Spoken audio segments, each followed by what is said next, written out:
Awesome. I'm going to do two things. I've got a clicker in my hand. I might chuck this book here as I prepare. Awesome. So, thank you group. Who put your hand up if you've ever heard of Thank You, What We Do? Amazing. That's nearly all of you guys. And seemingly like a lot of the organizations that I've just been seeing here, we've had this rapid growth over the last 5 years where if I asked the same group of people 5 years ago, people would have been like, you've actually spelt thank you wrong. Like, what are you guys doing with that? And it's became a grammatical kind of conversation that's the entry point to it. But yeah, over the last 5 years, we've grown exponentially. And it's because of this one simple concept. You see, we believe impossibility is just someone's opinion. And it sounds like a very cliched statement. It sounds like something that, you hear people that have achieved a lot of things just say that. But this has actually been a testament, and I'll love to spend the next 10 minutes sharing to you guys about how we've chased the impossible. And also, similarly speaking, the global goals, and let's be really real with you guys, like eradicating poverty by 2030, that is chasing the impossible. Like at no point in history has there ever been a population where there's no extreme poverty, there's a person not living in hunger, there's a person receiving clean and fresh access to water and toilets. At no point in history has that ever been done before. And I don't know whether you're like me, but I feel overwhelmed by that. I think that is literally chasing the impossible. And the quote here, impossibility is just someone's opinion. Does anyone know where that's from? Cool. It is actually from Muhammad Ali. And I've got the full quote right in front of me. Let me do a switch. It actually says, impossible is not a fact, it's an opinion. Impossible is not a declaration, it's a dare. Impossible is potential. Impossible is temporary. Impossible is nothing. And I love the fact that as a group of change makers in this room, essentially we're all going to face an uphill battle. We're all going to face impossibility. We're all going to face challenges where, for us, it was starting a bottled water company where the biggest multinationals will be playing in this space. And I think for us, social enterprise is such a rich way of actually combating and achieving some of these global goals that we're all in here for. Firstly speaking, who thinks bottled water is incredibly stupid and silly? Put your hand up.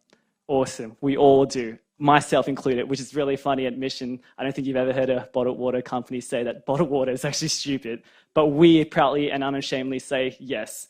However, put your hand up if you've ever bought bottled water. Great, we all have as well. So that's the story where we learned right in 2008 that bottled water here in Australia is worth $600 million. Incredibly silly, incredibly stupid. So we thought, you know what, and my hand's up for this. If you're going to purchase bottled water, why not transform that purchase? Because you might have forgotten your reusable bottle. You might not have access to tap water at one point in time. Why not change that simple purchase decision into funding something actually good? And for me, I've been on this incredible journey at Thank You where I get to oversee and I actually get to see some of the programs that we help to fund. And looking at that picture over there, this is sort of the why behind Thank You. This is sort of my personal why as well, where in late 2012, this is the first time I ever visited rural Kenya. And learning all the stories about people without access to water, you can kind of read the statistics, you can kind of learn that, hey, predominantly girls would have to share the burden of carrying water for their families, and they would have to do this incredibly long and dangerous water walk. I actually got to experience that. And then we got down to this one water pan where you can see it's incredibly muddy. And these girls would have to do, these girls and boys, sorry, I would say, would have to do this water walk daily and sometimes 2 to 3 times a day as well. And you can see that because they're so young, they can only fit about 2 liters of water per day, of these 30 waters a day. And they will report that, hey, when we come back and we've delivered this water to our families, my tummy feels sick and I get diarrhea. And it happened constantly over and over and over again. And more shockingly as well, looking at sort of the ridgeline as well, they told me that just a month before, their friends had actually done exactly the same thing that they've been doing right now, except they stumbled across a herd of elephants because that's the only watering hole for the surrounding area. And elephants are incredibly territorial. So when you combine a territorial animal and you've got couple of kids, they got stampeded and unfortunately they passed away. And that's the why behind us existing. It's not to have a really great CSR strategy. It's not a course marketing kind of campaign that we do, for a season. We fund it, thank you, so that we can fund these programs to ensure that no one has to go through this 365 days a year. And fundamentally, we give 100% of our profits away to these incredible program partners that we'll talk about a bit later. So that's the reason why we started. We make now, not just water, but we make fruit and we make body care products as well. And it's been a big journey for us, a big step, especially taking on your global multinationals and global competitors, which would love nothing more than to sort of get rid of us. But once again, it comes down to the fact that chasing the impossible is incredibly hard, but it should be done and it can be done. And our stories, we're a journey of kind of being a testament to that. So we started in 2008. We were 19, so we had zero business experience. We basically Googled how to start a water bottle company, as we all do. It turns out you need a factory and trademark and a bit of money. So long story short, we managed to pitch our hearts out and we managed to get 30,000 bottles upfront at no cost, which we could sell off. So that's actually Jarrett, one of our amazing co-founders, and this is the first kind of pallet of water. However, what was supposed to be the proudest moment of our lives turned out to be one of the most embarrassing, where this is actually where we kind of learned that chasing the impossible and having that inspirational quote. There should be a little add-on that says chasing the impossible is just someone's opinion, but it's also incredibly hard. So we found out that our first product launch, most of the water labels were scrunched up beyond any recognition. So it resulted in a national product recall for our first product launch. So as you can tell, that ends big brands. But here we were, and we were like, why is this happening? And it turns out that our factory, the QA manager had gone away for 6 weeks. And we were like, is that even legal? But apparently it is. So that was our first launch. And we kind of learned over the next 3 years of just solid work and sacrifice and perseverance, where we didn't actually draw a wage. We just volunteered. We worked odd-end jobs to keep this going. We learned that chasing the impossible is incredibly hard. We had retailers that had verbal commitments to us that said, hey, we're going to launch you guys nationwide, only at the last minute to pull out, saying, hey, that agreement never stands anyway in the first place. We had retailers that we had pitched to that said, hey, you guys have an amazing idea. Like, we love to come on board and chase this. However, it's just not going to work for us. Only later to find out that they then released their own bottled water that goes to funding water projects. So we had knockbacks after knockbacks. We had, we even had grown through, in the 3 years, grown through a process where we had won-over cafes and individual smallholder businesses that promised us to take Thank You Water. We've grown that to 350, only for our water factory to stop producing for 6 weeks because we're a small water brand. So we lost 300 out of 350 customers, so 80% of business in the first. And this is all in the first 3 years. So that's definitely the challenge it takes, and the challenge that we all encounter in our respective roles, in our respective lives, when we want to chase and do something great. We, at the 3-year mark, had amazing support from people. So whenever we had talked to our friends, our families, businesses around Australia, they would say, hey, we're in on this, except we can't find it anywhere. And we had gone to each major retailer for the last 3 years and just gone, hey, please take us. Like, we've been pitching in boardrooms, waving our hands up really passionately, but everyone had the same response to us, which was, where's your marketing budget? Where's your $1 million that you're going to play to use for a television campaign, a promotional strategy? Where's that $1 million? Because you're competing against the big Coca-Colas and multinational companies, and we don't believe without that, you're going to sell. So we firstly said, if we had $1 million, we would spend it straight on the programs, because that's why we exist. And we think you're crazy. But secondly, as well, we believe so strongly in the concept of empowering our Australians, our everyday Australian supporters. to actually go, hey, we actually don't need $1 million of marketing to convince us that your brand's authentic. We believe in you guys and we're going to purchase it without the conventional means of marketing. And so we decided in 2011 to launch something called the 7-Eleven campaign, where we had booked a meeting with 7-Eleven's entire senior leadership team, which they don't know anything about what the meeting was, but we had put a date and a date counter on our website and said, hey, supporters, if you think 7-Eleven should stock Thank You Water, jump on their Facebook wall, jump on whatever walls that you guys want, including the actual store walls, and just tell them, hey, if you guys stock Thank You Water, we would buy it. And we were blown away, like phenomenally blown away by the response, where people writing raps and jingles and singing songs, and the 7PM project picked it up. And Carrie Bickmore at the end of that segment, which we didn't even kind of ask her to, she said, hey guys, jump on board 7-Eleven's wall.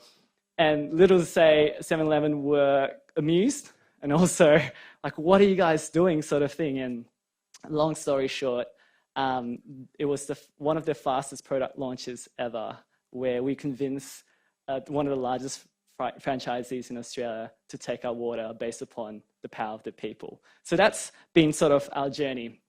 Secondly as well, we knew that Thank You Water shouldn't have been just Thank You Water. We'd seen immense global poverty. We've seen sort of, as you can tell, the global goals like attest to that, but water's just a start. Water isn't actually everything. And so over the last 2 years after we launched into 7-Eleven, we actually developed behind the scenes a food range, which would go into funding long-term and short-term food security programs. We would then also create a body care range, which would go into funding alongside our water range, latrines, so sanitation, which is incredibly important. I would say just as important as finding water.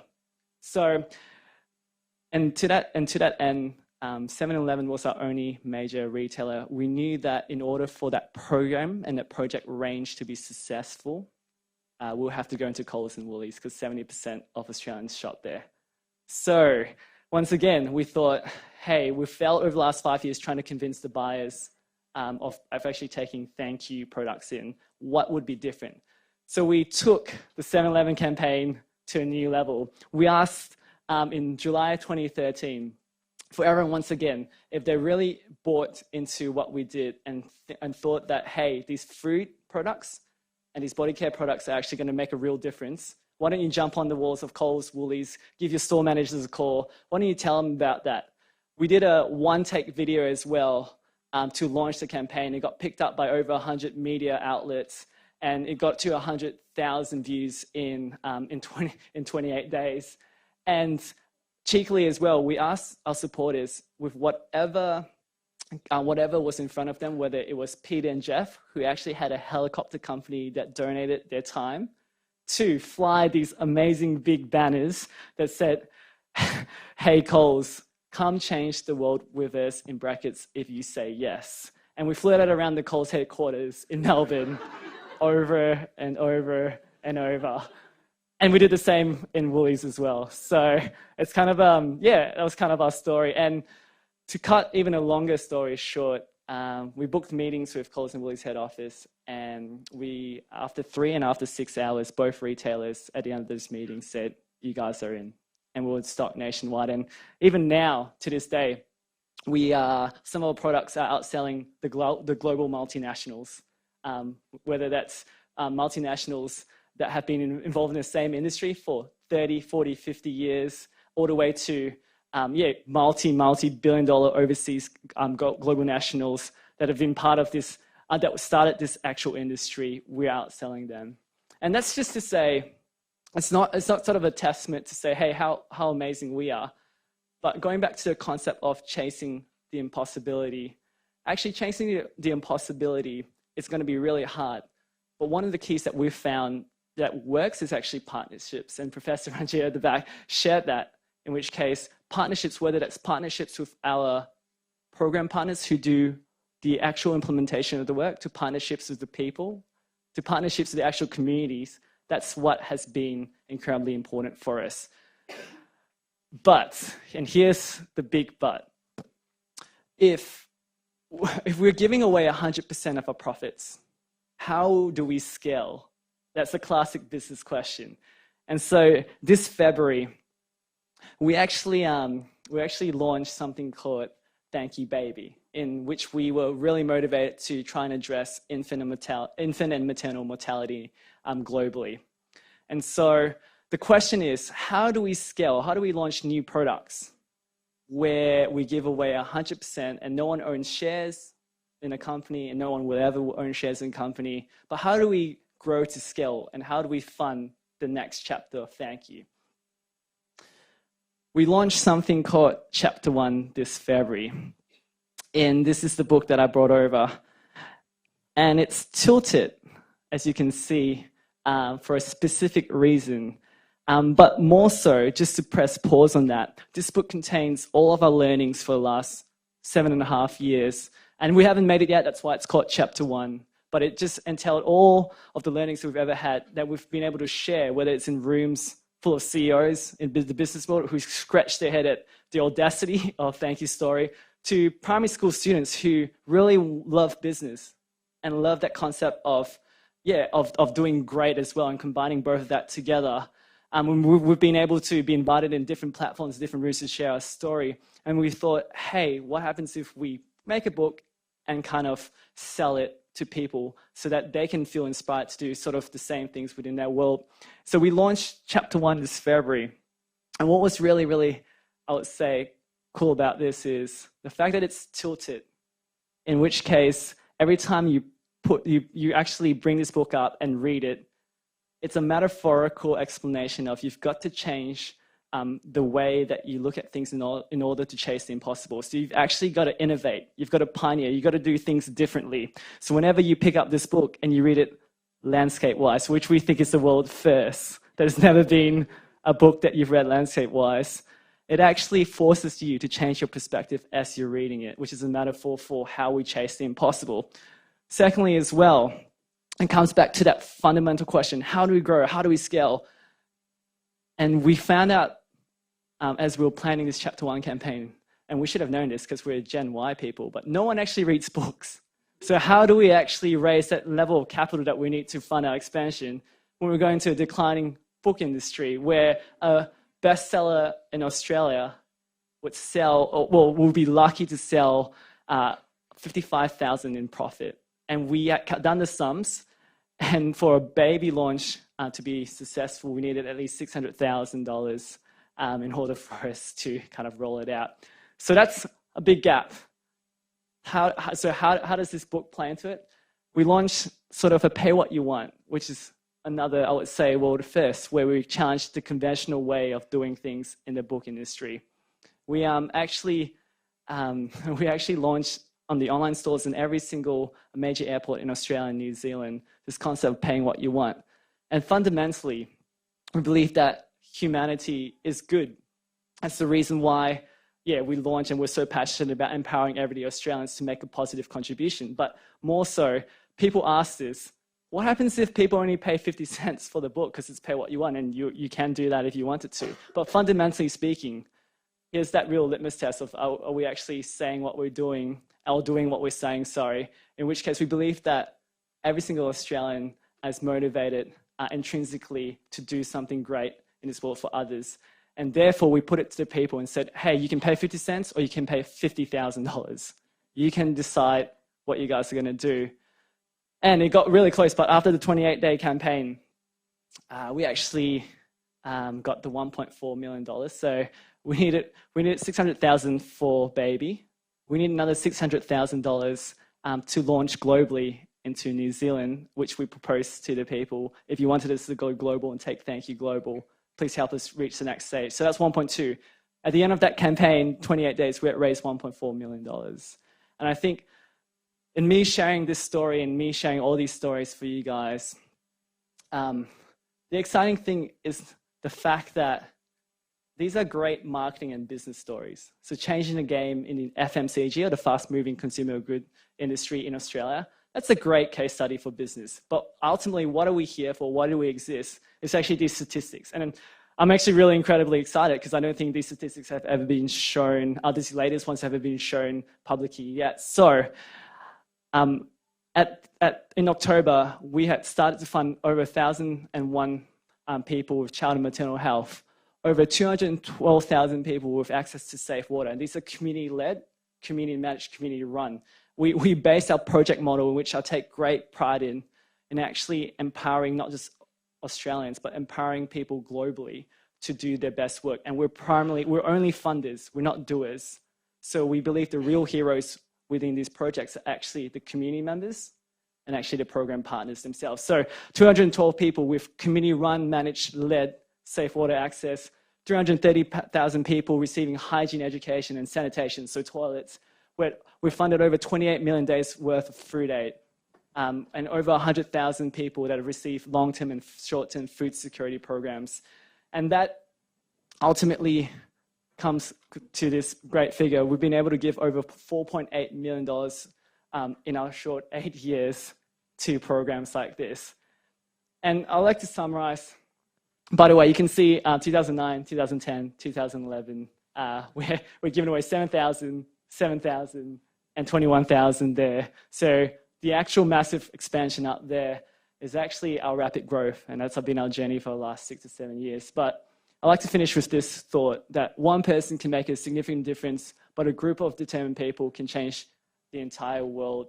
And it's something that we live by, but once again, going back to that, chasing the impossible. Chasing the impossible is going to be incredibly hard, but however, if you partner with really great people, i.e. everyone here in this room, or whether it's the everyday Australian or whether it's people on the ground, and lastly, yeah, if you've got a group of determined people and you partner with them, I believe that you can actually have an amazing, amazing result in regards to chasing the impossible. So thank you so much for that, guys. You guys have been awesome. Thank you.